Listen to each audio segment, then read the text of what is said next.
Hello, everyone. Welcome back to our daily English. I'm Emily, and I am so thrilled to be here today. The sun is out, and I've got my favorite cup of coffee ready. And I'm Alex. Hello to all our listeners around the world. I'm feeling great today too, Emily. I've been reading the comments from our last video, and so many people are asking about the big move. That's right. Today's topic is huge. It's something many of our learners dream about every single night, living in another country. It sounds like a dream, doesn't it? But let's be real. It's also terrifying.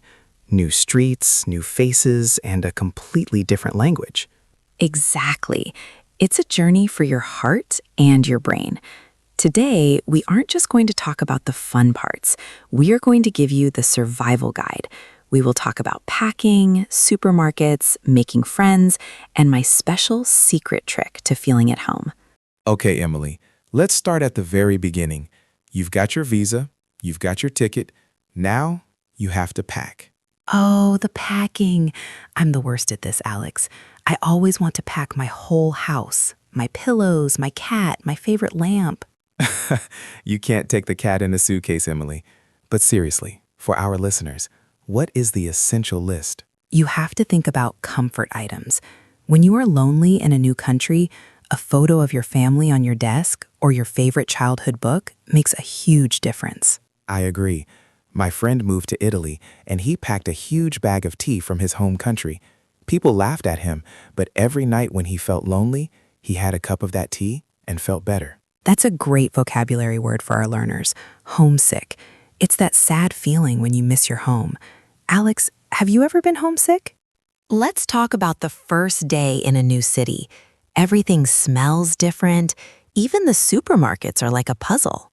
Oh, I remember my first time.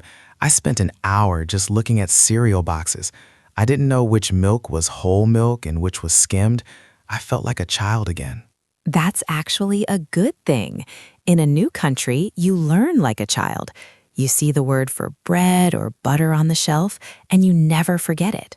But what happens when you don't know the word, like the chicken circle story? For those who missed it, a student once forgot the word for eggs and asked for chicken circles. And you know what? The shopkeeper understood. This is a big lesson for our daily English students. Communication equals perfection. You don't need a 10 out of 10 in grammar to buy eggs. Use your hands, make a shape, smile. People are usually kind. Let's pause here. Our daily English family, have you ever made a funny mistake while speaking English? Tell us in the comments right now. We promise we won't laugh. Okay, maybe a little. Emily, after a day of speaking a new language, I feel like I've run a marathon. My head hurts.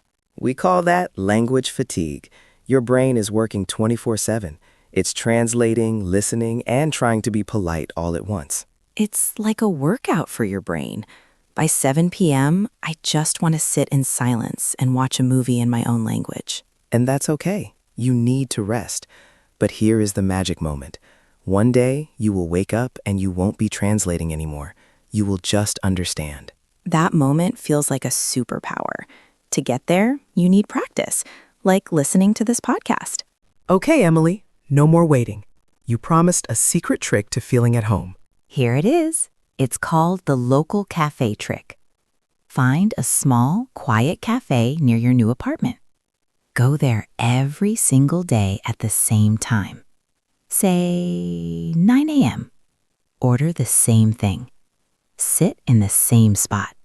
Why the same spot? Isn't that boring? No, it's brilliant. By day 4, the barista will recognize you.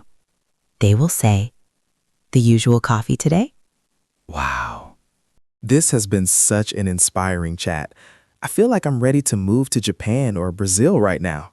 Me too. But we have many more episodes of Our Daily English to record first. True. Our adventure is right here with our listeners. Before we go, please like this video and subscribe. It helps us keep this channel alive. And don't forget the task. Comment the word journey and tell us which country is your dream destination. I'm going to go check the comments about. Stay brave, keep practicing, and we will see you in the next one. Bye-bye.